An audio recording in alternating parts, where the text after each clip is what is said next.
Rush, the first crypto real-time strategy game to ever exist. Very identical to an old giant Warcraft, but with crypto, NFTs and a play and earn system. And you're watching the Crypto Herd, I'm Bruno, and today we're going to cover Rush closed beta which just started a few days ago. Besides that, we'll be giving away 3 NFT heroes, which prices go from $20 to $70 right now on the marketplace. So I actually recommend you to stay right until the end, where I'm going to tell you exactly how you can win one of these. We're already logged into the game, and in this project's closed beta we actually have 2 different game modes. We have standard mode, which is a typical PvE in every RTS game where you play against the computer, and we also have dungeon mode, where we have to build an army in the beginning and go through a dungeon, defeat multiple enemies, and in the end fight against a boss that will drop some loot. Let's start with the standard modes, and right here we have different planets to choose from. We have the forest planet and a steeps planet. Let's go for the steeps planet. Right here I can see all the materials that I can drop in this mode, and it's also recommending me certain heroes. So as I've told you before, heroes are NFTs, and if you actually own some of these NFTs,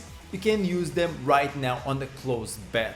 Okay, so I have these 3 heroes. I'm going to select all of them, and now that we've chosen our heroes, let's start match and fight our opponents. Okay, so we start with the main building, which is the Voyager's Bastion. We start with a few workers. So workers are essential because basically they build buildings and they gather resources from the surrounding environment. And you'll need these resources to build more buildings and to train an army to defeat your opponent. So we're starting right now to gather some food, and besides food we also have fireflies, copper, woods and population cap. Okay, we're also going to start training more workers because they're the core of our economy. Besides all these resources, we also have crystals, which main utility is to craft heroes and gear for your heroes. We're going to also build some barracks and also an archery range. Then we can also build our Hall of Champions, where we can recruit our NFT heroes into the battlefield. In order to expand and collect resources from different areas of the map, we can actually build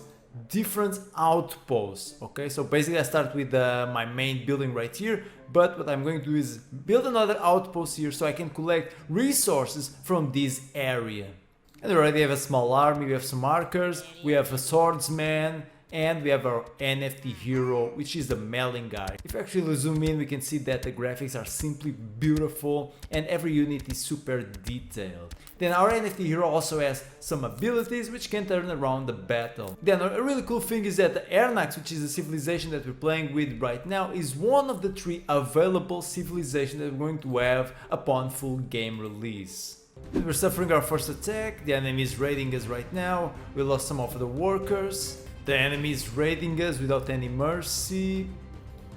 Now we have some balloons which are filled with mages. I really like the flying units. Actually, this was one of the latest adds to the game. So in the last playtest we didn't have this, and now we have it, and guys, it's looking amazing. And we're now going to attack our enemy. They have here some dragons, but we have a very powerful army that combines land and air units. So I think they really have no chance against my army and my NFT heroes. We're slaying all these beasts. The really cool thing is that not just the heroes have abilities, also some of your units, like these balloons for example, have special abilities. Like look at these balloons, they have lightning attack and they have a bomb. It's really cool.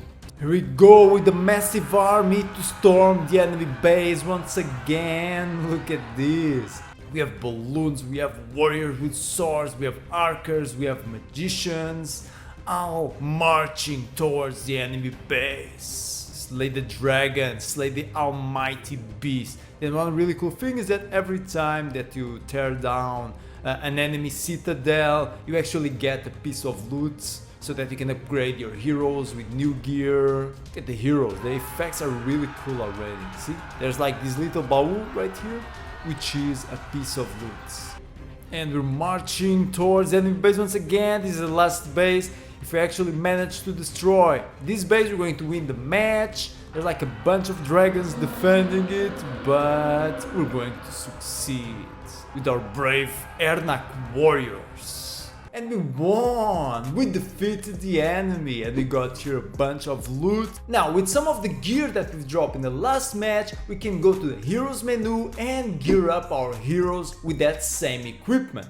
So here I can access all the NFT heroes that I own, and I can select like a body part like the feet, and here I can see all the available gear that I have for this specific hero to make it stronger. Then if I actually go to craft hero tokens, we can craft some of these, okay, with some of the materials that we also dropped in the last match. And with these hero tokens, you can go to the hero shop where you can craft some of these NFT heroes that are going to stay with you permanently. Meaning that if you want to use them in Hash Rush, you can play with them, or if you don't want them, you can sell them for profit on Vorto Marketplace. Then besides these two game modes, this game is also going to have the Titan maps where you're going to have to build defensive structures and recruit an army in order to resist enemy waves. And in the end, you're going to have a boss, which if you defeat, you're going to get loot from it. Besides this, the team also mentioned PvP at some point in Hash Rush's development. So concluding, I do think that Hash Rush is heading in the right direction. We just saw lots of new features added in this closed beta, and the game is looking better and better every day. Even though it's still a bit clunky because once again, this is just a beta and not the final game release. The way I see it is that just like how BTC had the first mover advantage in crypto, also Hash Rush is having the first mover advantage as a strategy game with NFTs and crypto. So definitely there's lots of potential right here. And now the so awaited moment of the day, the NFT Heroes giveaway. Who were the Ernak before the Crystal Storm? Send me the answer through private message on my Twitter account, which you can find right in the description, and you might get one of these. Thanks for watching and see you in the metaverse.